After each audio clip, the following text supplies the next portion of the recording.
तो उत्तराखंड बोर्ड के top question answer बताने के बाद मैंने टॉप 10 के दो वीडियोस बनाए, यानी कि 20 टॉप क्वेश्चन सबको बता चुका हूँ। अब कुछ स्टूडेंट्स के मैसेज आया मेरे पास कि सर क्वेश्चन आंसर का पता चल गया, तो आप बताइए कि किस टाइप के न्यूमेरिकल क्वेश्चन उत्तराखंड में पूछे जाते हैं।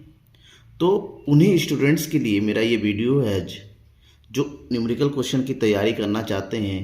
तो मैं आपको बताना चाहूँगा कि आपके बोर्ड में न्यूमेरिकल क्वेश्चंस कम आते हैं, लेकिन जो भी क्वेश्चन आते हैं उसके एग्जाम्पल किस टाइप के एग्जाम में पूछे जाते हैं वो आज मैं आपको इस वीडियो में डिस्क्राइब करूँगा।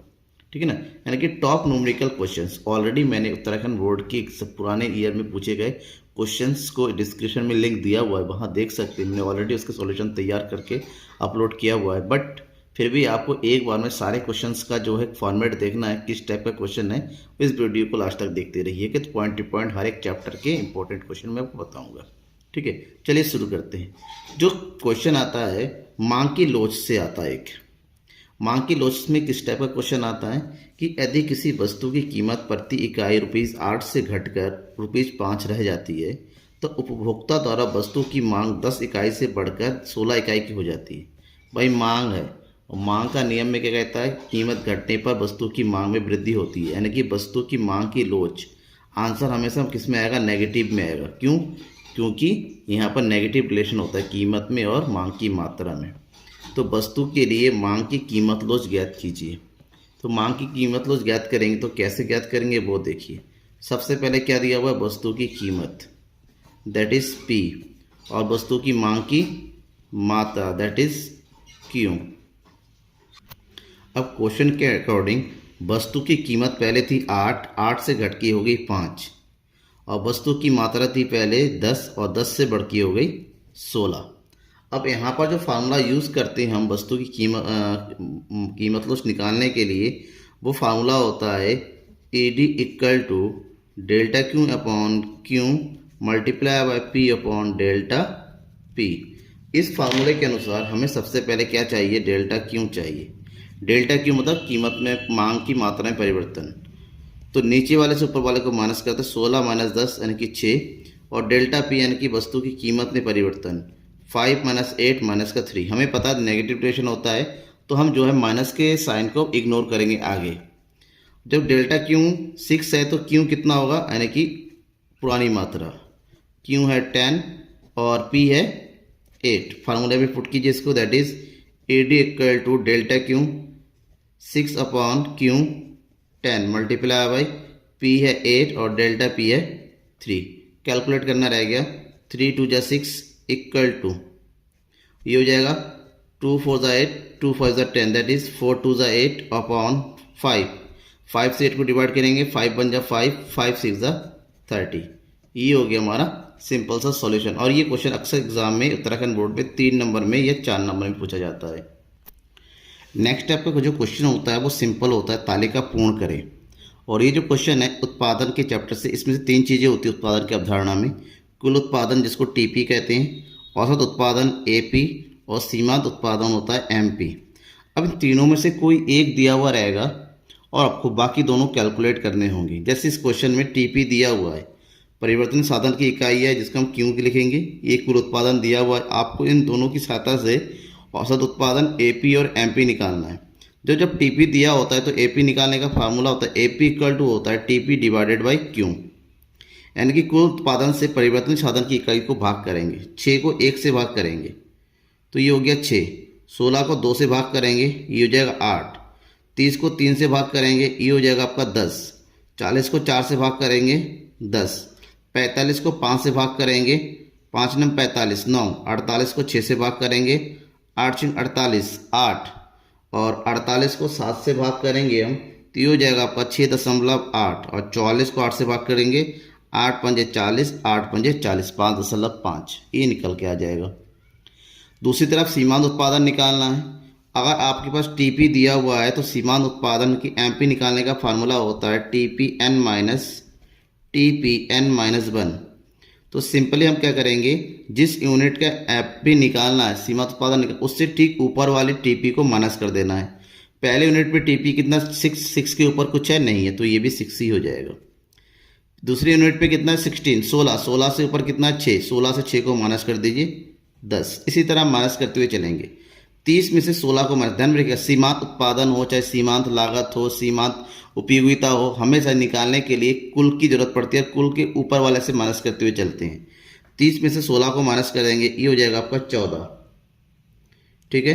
40 में से 30 को माइनस करेंगे 10, 45 में से 40 माइनस कर देंगे 5, 48 में से 45 माइनस कर देंगे 3, 48 में से 48 माइनस करेंगे 0 और 44 में से 48 माइनस करेंगे माइनस का 4। ध्यान में रखिएगा सीमांत उत्पादन माइनस में जा सकता है, ठीक है ना। ये सिंपल से मेथड है जब आपके पास टीपी दिया हुआ हो। नेक्स्ट क्वेश्चन है, ये भी ये तालिका पूर्ण कीजिए और उत्पादन वाले चैप्टर से है। अब इस क्वेश्चन में डिफरेंस क्या है, अब सीमांत उत्पादन दिए होने पर कुल उत्पादन और औसत उत्पादन कैसे निकालते हैं, यानी कि आपके पास है एमपी, आपको निकालना है टीपी और एपी। एमपी दिए होने पर टीपी निकालने का फार्मूला होता है TP equal to summation MP. MP को आपस में ऐड करते हुए चलेंगे, ठीक है ना। यानी कि पहले यूनिट पे एमपी 10 है, ऊपर कुछ भी नहीं ऐड करने के लिए 10 ही रहेगा। दूसरी यूनिट पे 8 है एमपी, उसके ऊपर 10 है तो 8 और 10 को आपस में ऐड कर देते हैं, कितना हो जाएगा 18। तीसरी यूनिट पे एमपी 6 है और उसके ऊपर ये तीनों को ऐड कर दीजिए, यानी कि 6 और ऊपर ऐड करके आया 18, 6 और 18 कितना हो जाएगा 24, ठीक है। फिर है 4 में 24 को ऐड कर दीजिए 28, 28 एंड 2 दैट इज कितना हो गया 30। और उसके बाद है एमपी एपी, एपी का भी बताया था मैंने फार्मूला, एपी इक्वल टू क्या होता है टीपी डिवाइडेड बाई क्यू।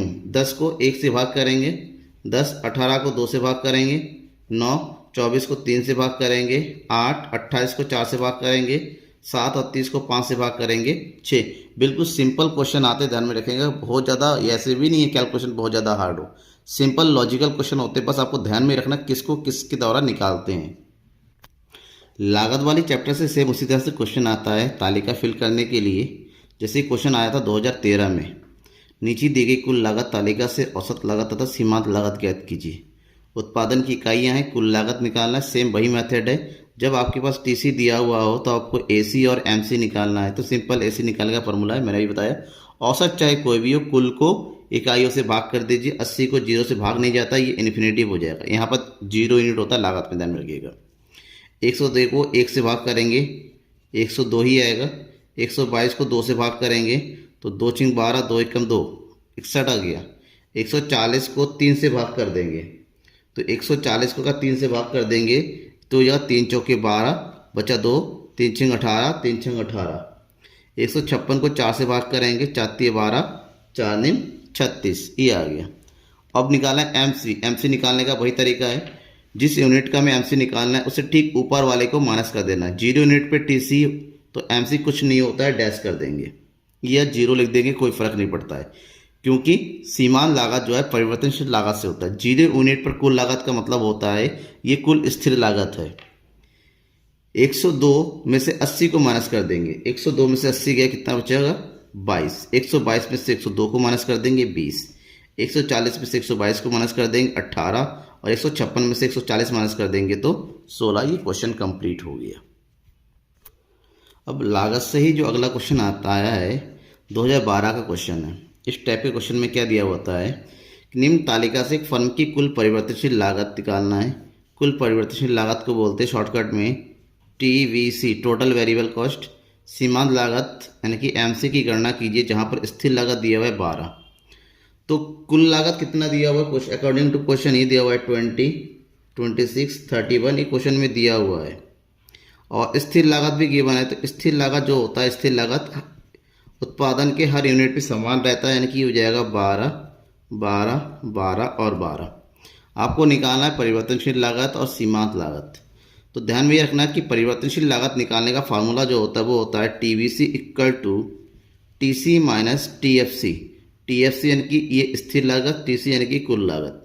कुल लागत में से स्थिर लागत को माइनस कर देंगे तो परिवर्तनशील लागत निकल आएगा। तो इनकी 20 में से 12 को माइनस कीजिए 8, 26 में से 12 को माइनस कीजिए 14, 31 में से 12 को माइनस कीजिए 19 और 38 में से 12 को माइनस कीजिए, ये हो जाएगा 26।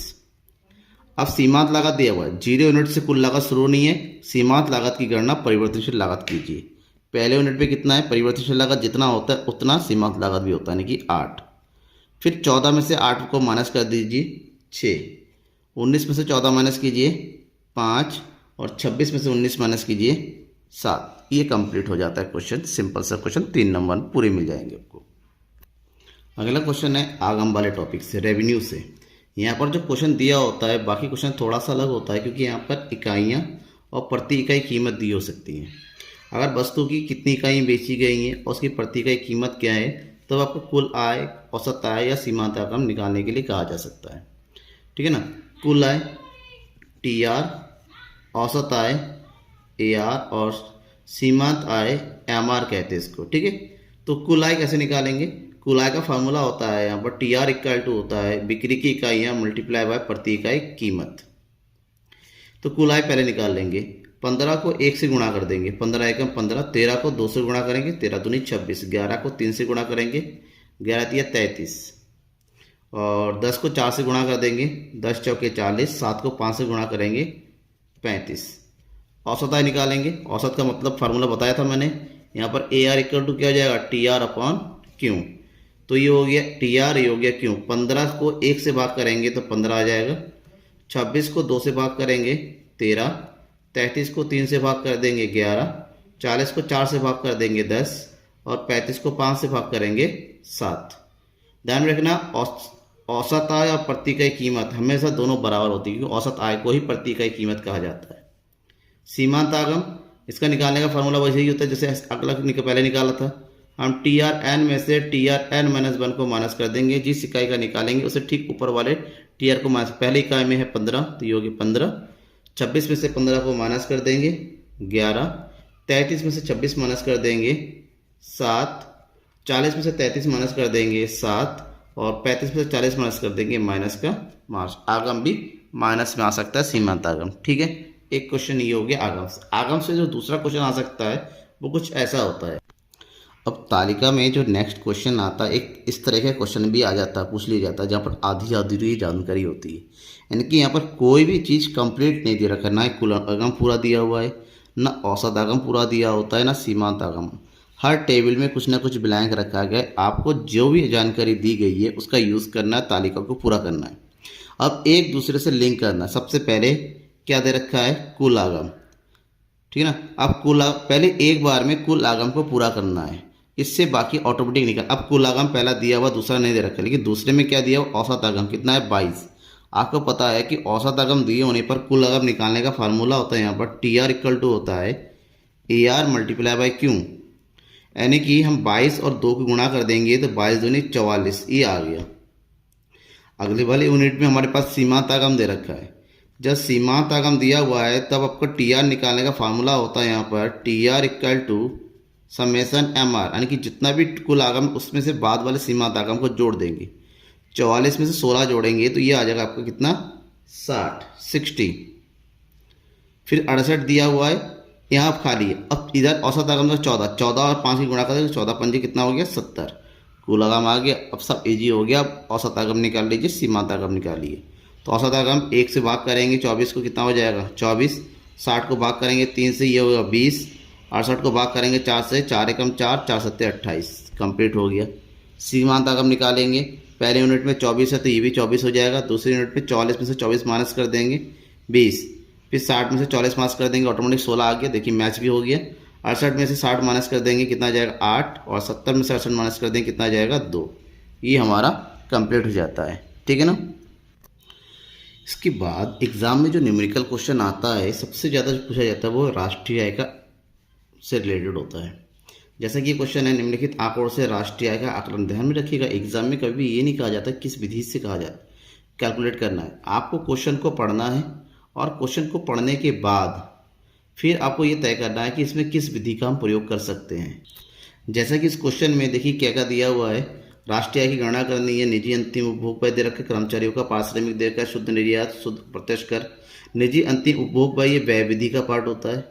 शुद्ध निर्यात भी व्यय विधि में आता है। लेकिन बाकी जो चीज़ें जैसे पारिश्रमिक है, ब्याज, लगान, मिश्रित आय, लाभ, ये सब आय विधि के अंतर्गत, यानी कि इसमें आय विधि के ज़्यादा इंफॉर्मेशन दे रखा है। तो हम सिंपल से इसमें क्या कर रखेंगे? आय विधि का प्रयोग। आपको देखना है कि जो इन्फॉर्मेशन दिया हुआ है वो किस विधि के अकॉर्डिंग सबसे ज़्यादा है, कंप्लीट इन्फॉर्मेशन है, उस विधि का प्रयोग करेंगे। आप यहाँ पर आय विधि के अनुसार राष्ट्रीय आय की गणना करेंगे। और आय विधि में क्या होता है, आज जितने भी साधन आए होते हैं उसको जोड़ दिया जाता है। जैसे कर्मचारियों का पारिश्रमिक है, जोड़ दीजिए, कर्मचारियों का पारिश्रमिक प्लस उसमें जोड़ देंगे ब्याज आय होती है, फिर जोड़ देंगे लगान, मिश्रित आय, और जोड़ देंगे क्या, लाभ। अब इसे जो जोड़ेंगे ये हो गया आपका घरेलू आय। आपसे राष्ट्रीय पूछा गया जिसमें ऐड कर देंगे विदेशों से शुद्ध साधन आय, विदेशों से